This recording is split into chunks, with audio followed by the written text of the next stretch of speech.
मोनिका, मोनिका, का केलंस तू असं? विक्रांत, मी जे काही केलंय ते सगळ्यांच्या भल्यासाठी केलंय. सगळ्यांच्या भल्यासाठी? कोण आहेत हे सगळे ज्यांच्या भल्याचा तू विचार केलास? मला कळेल. तू, मी, आपल्या दोघांचंही कुटुंब आणि सगळ्यात महत्वाचं म्हणजे ईशा. तिला एक घर मिळेल आणि आई बाबा एकत्र मिळतील म्हणून मी हे सगळं केलं. तू जे बोलतेस त्यावर तुझा स्वतःचा तरी विश्वास बसतोय का? विक्रांत, खरं तर तू माझं कौतुक करायला हवं की मी एक नातं वाचवलंय, आपलं नातं. ते सगळं सोडून तू उलट मलाच बोलतोयस. अरे, माझ्या भावनांचा जरा तरी विचार कर. खोटारडी आहेस तू, खोटं वागतेस. डिवोर्स ऍप्लिकेशन फेटाळण्याचं पत्र येऊ दे ना घरी, मग बघ मी काय करते. आता अजून काय करायचं बाकी आहे मोनिका तुझं? अरे हो, जरा पेशन्स ठेव, सगळं कळेल. एखादा सरप्राईज असू दे की आयुष्यात.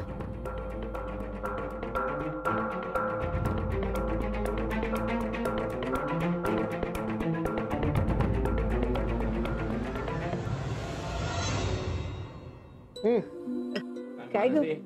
विशेष बरी आहेस ना? अशी अचानक? तू काय घेणार? चहा, कॉफी? नाही काकू, मला काही नको. सगळं ठीक आहे ना? काय ग? काकी, काका, मधु काका, मी निरोप घ्यायला आलीये. म्हणजे मी मुंबई सोडून चाललीये. कशासाठी आणि कुठे चाललीस तू? मी मागे पोस्ट ग्रॅज्युएशनची एंट्रन्स दिली होती ना, त्याचा रिझल्ट लागलाय. मी दिल्लीमधल्या कॉलेजमध्ये ऍडमिशन घेतलीये. अगो बाई, दिल्ली? इतक्या लांब? हो ना, आणि दिल्ली असुरक्षितच आहे ना तशी. तसं काही नाही हो काका, मी करेन मॅनेज. आणि मलाही कळेल ना मी माझं एकटी राहू शकते की नाही. अगं, पण त्यासाठी इतक्या लांब जायची काय गरज होती? इथे जवळच्या कॉलेजमध्ये घ्यायची ना ऍडमिशन. मानसी, तू घाईघाईत हा निर्णय घेत नाहीस ना? नाही काका, मी नीट विचार करून हा निर्णय घेतलाय. विक्रांतशी बोललीस? आजी,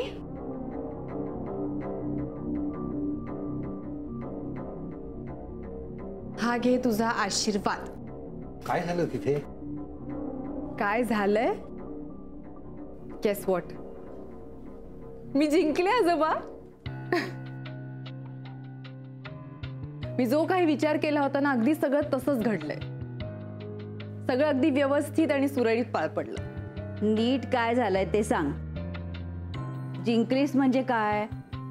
आम्हाला कुठे काय कळतंय त्यातलं? आजी, तूच म्हणतेस ना की तुला डिवोर्स हा शब्द अजिबात आवडत नाही. डन. आजपासून आपल्या घरात डिवोर्स हा शब्द कोणीही उच्चारणार नाही. कशाला उगाच नेगेटिव्ह गोष्टी बोलायच्या आपण, हो की नाही? म्हणजे तुमचा घटस्फोट होणार नाहीये. पण जावई बापूंना मान्य आहे का हे?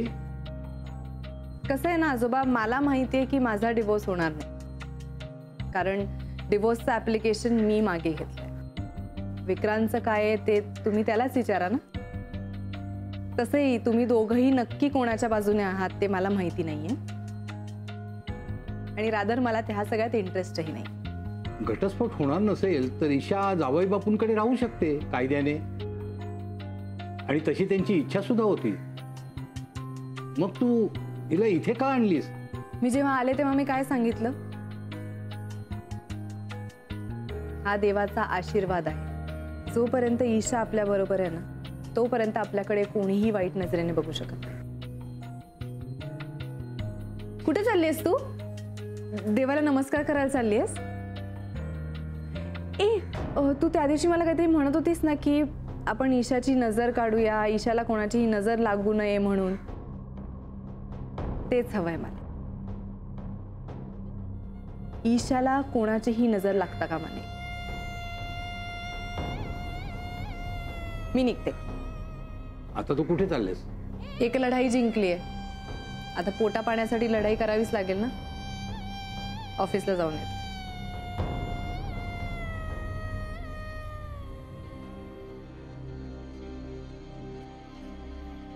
दे.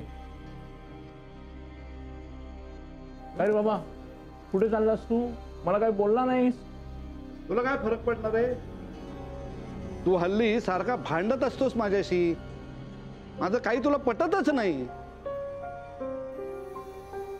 नानूमामा, शांतपणे सरळ काय ते सांग. मी तयार आहे, फक्त विक्रांत याची वाट बघतोय. विक्रांत एकटा येतोय का त्या ईशाला घेऊन येतोय हे बघायला मी इथं थांबलोय. आता तो जर ईशाला घेऊन इथं आला तर मी या घरात राहणार नाही. मी माझं उरलेलं आयुष्य काढीन तिकडं गावाकडं. अरे काय बोलतोस काय नानू तू? आणि हे सगळं ठरवलंस केव्हा तू? विक्रांत कोर्टात गेलाय ना. हा. आता आज निकाल लागणारच आहे बघ, त्याचीच वाट बघतोय मी. नानू मामा, हो कोर्टाच्या गोष्टी इतक्या साध्या सरळ नसतात. आपल्याला काय माहिती त्याला किती वेळ लागतोय. तुम्ही लगेच बॅग भरून निघालात. नाही, सगळ्यांना खूप समजावून बघितलं, सांगून बघितलं, पण कोणाच्यात काही फरक पडत नाही.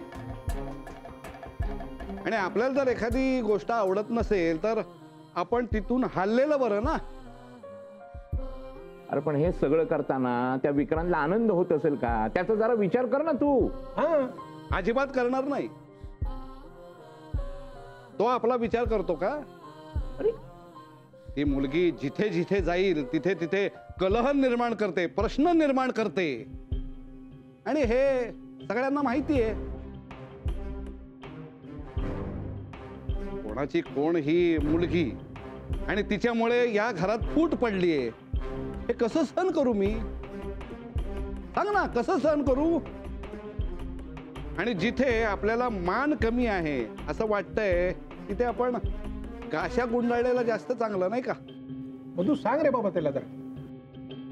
नाही म्हणू नये, पण अपशकुनी मुलगी आहे ती. आणि ती जर या घरात राहायला येणार असेल तर मी इथे राहणार नाही हे नक्की. मी कायमचं निघून जाणार इथून. नानू,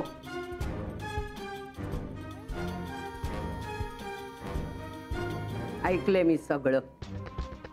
माई तू जरा समजावून सांग ना. बघ ना काय बोलतोय हा. हे बघ मधू, आता मी कोणाला काहीही सांगणार नाही. इथं माझ्या शब्दाला किंमत राहिली नाही. नानू, मी पण येते तुझ्या बरोबर. आई तुम्ही, अहो बघा ना आई काय म्हणतायत ते. हा मधू काका, मी त्याला सांगते की विक्रांत येऊ दे, तोपर्यंत जरा वाट बघा. ऐकायला तयार नाही. म्हणून तर थांबलोय, पण निर्णय बदलणार नाही. या घरात बाहेरच्यांनाच प्रेम जास्त मिळतं. मग जेव्हा आपला मान कमी होतोय असं वाटतं त्यावेळेला गाशा गुंडाळलेला बरा. कधी येणार आहे विक्रांत? त्याचा फोन वगैरे काय आला होता? मी निघते. अगं थांब जरा, विक्रांत येईल आता. थांब 2 मिनिट थांब. नाही नको, मला आता बघवत नाहीये हे सगळं. आमच्यामुळे सगळ्यांना त्रास, सगळ्यांना दुःख. अगं नाहीये तसं काही. आजी नमस्कार करते. आता इतक्यात येणं होईल असं वाटत नाही.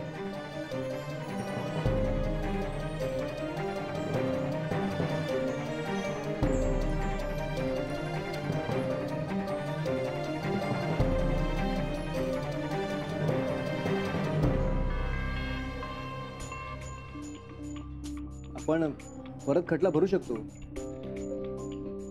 काय उपयोग आहे?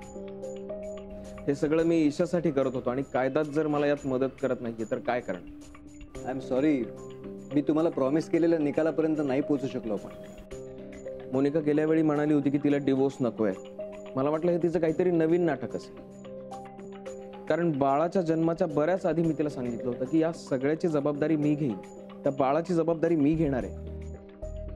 आणि नंतर तिने कुठेही जावं माझं काहीच म्हणणं नाही. आमचं लग्न झालं होतं पण आमच्यात नवरा बायकोचं नातंच नव्हतं, काही बॉन्डिंगच नव्हतं. आणि मला वाटलं होतं की डिवोर्समुळे त्या नात्यातून मोनिकाला मुक्तता मिळेल, पुन्हा ईशाच्या जबाबदारीतून ती मुक्त होईल. आणि मोनिका ही खूप स्वार्थी आहे, ती नेहमी स्वतःचा फायदाच पाहते. सो डिवोर्स हा तिच्या फायद्याचाच ठरेल असं मला वाटलं होतं. पण ठीक आहे, मी म्हटलं तसं आपण परत एकदा खटला भरू शकतो. नाही, नको, मला परत त्यात पडायचं नाहीये.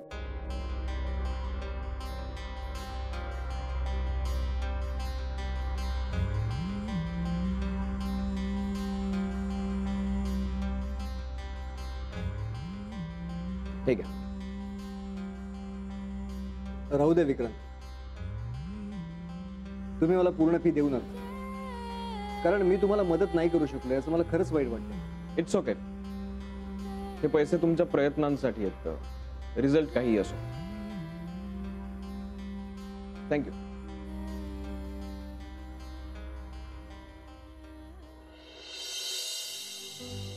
गुणाचं माझं बाळ ते. तिला कुठे कळतंय आपण कुठे आहोत, आपल्याला लोक काय बोलताय. चूक ताईची आणि भोगतीये मात्र ही. नानू मामा, तुम्ही तिला अपशकुनी म्हणाला. आजच्या या काळात हे असं बोलणाऱ्याची कीव करावीशी वाटते. वाईटपणा, शकून, अपशकून यासलं काही कळत सुद्धा नाहीये ईशाला. तिचे डोळे बघितलेत तुम्ही, किती निरागस आहेत ते. ती खुश आहे हो आपल्या या जगात येऊन. पण तिच्या जन्माच्या आधी डोळ्यात प्राण आणून वाट पाहणाऱ्यांना आता मात्र ती नकोशी झालीये.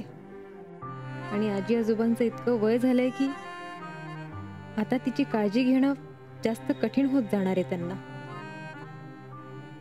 ईशू पिल्लू, जोपर्यंत तुझी मावशी आहे ना तोपर्यंत तू काही काळजी करू नकोस. मी आहे तुझ्यासाठी.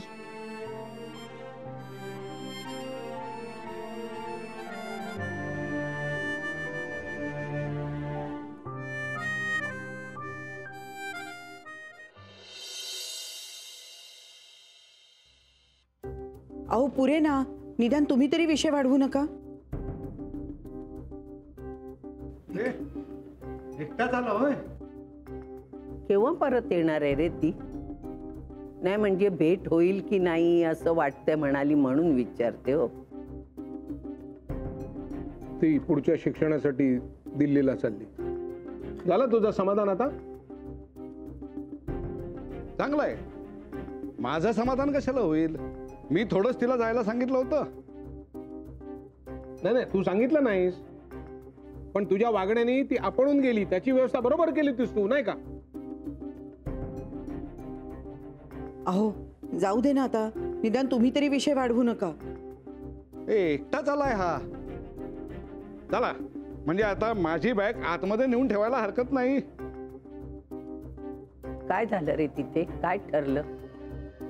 विक्रांत, अरे आई काय विचारतायत? अगं माई, अगं तो एकटाच आलाय यावरून तरी समज ना. चांगलाय. आता ही पण गेली आणि ती पण गेली. म्हणजे ती पण गेली म्हणजे? अरे मानसी आली होती ना आता, ती पण दिल्लीला जायला निघालीये. म्हणून म्हटलं की ही ब्यात पण गेली आणि ती पण गेली.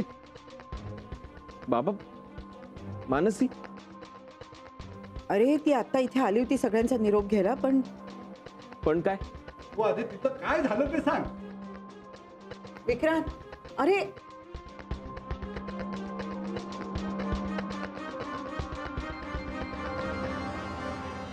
आता आपण इथे आपला पत्ता टाईप करूया.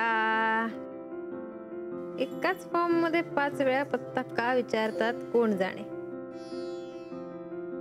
आता हे पुन्हा अक्षरात टाईप करायचं. ओके. हे पेलो काय झालं? नो नो नो नो, ललायचे नाही. इथे एंटर मारून झालं की मग तुम्हाला आम्ही खाऊ देणार. आज पणजी आजीने छान रव्याची सोजी केलीये. आता मावशीची ऍडमिशन होणार, मग आम्ही दिल्लीला जाणार, खूप खूप अभ्यास करणार. तुम्ही पण खूप मोठं व्हा, खूप अभ्यास करा. हो माझं पिल्लू, गुड गर्ल. आता आपण एंटर करूया. Okay okay. मला परवाच दिल्लीला बोलवलंय. चला. बरं चला. मनू, ही सोजी केली आहे, तेवढी थंड व्हायच्या आत घालतील. हो, आम्हाला खूप भूक लागली होती, खूप भूक लागली होती आम्हाला. खूप खूप आवडतं आम्हाला सोजी. कशा पिल्लू? काय ग, काय करत होतीस तू? अगं मी कोर्सची फी भरत होते आणि त्यांचा मेसेज आला की मला परवाच दिल्लीला जावं लागणार आहे. अगं पण तू तर म्हणत होतीस अजून 1 आठवडा आहे म्हणून. हो, कोर्स आठवड्याभराने सुरू होणार आहे, पण काही फॉर्मॅलिटीज पूर्ण करण्यासाठी मला परवाच दिल्लीला जावं लागणार आहे. परवा? अरे बापरे. हो. अरे बापरे काय त्यात आजोबा, मी 4च दिवस आधी चाललीये. आणि एका अर्थी ते बरंच आहे ना, म्हणजे मला सेटल व्हायला वेळ मिळेल तिथे. तुम्ही नका काळजी करू.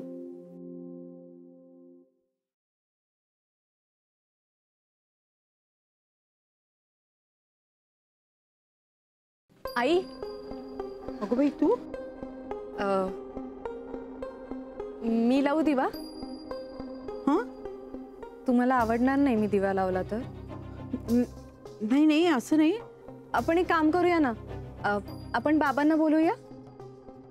नाही नाही, ऍक्च्युली आपण सगळ्यांना बोलूया. सगळ्यांसमोर मी दिवा लावते. हा. अहो अहो अहो. काय ग, आलो आलो. काय झालं? हा, काय ग? अहो बाबा, सगळे घरात आहेत का? नाही म्हणजे मधू काका, नानू मामा, आजी. इट्स ओके, मी बोलवते. आजी, नानू मामा, मधू काका. 1 मिनिट. सगळ्यांना ओरडून कशाला बाहेर बोलवतेस? तुला जे काय सांगायचं ते आज चल आणि सांग. या ना या.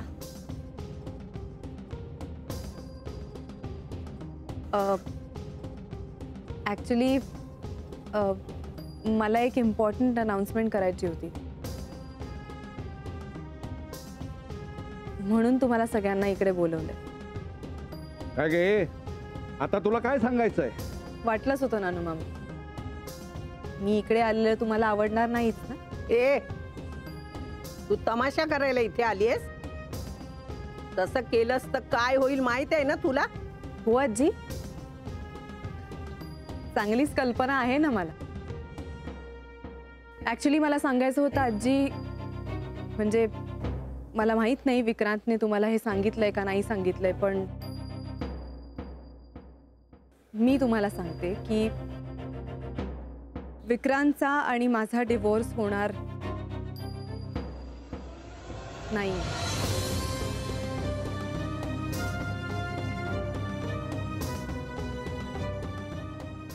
आता मी सन्मानाने या घरात परत येणार. 2दा अपमान झालाय माझा. तुम्ही सगळ्यांनी मिळून मला या घराबाहेर काढलं. नाही विसरले मी ते. म्हणूनच हा सोहळा. कारण काय आहे, आता हे माझं हक्काचं घर आहे ना, हक्काचं घर.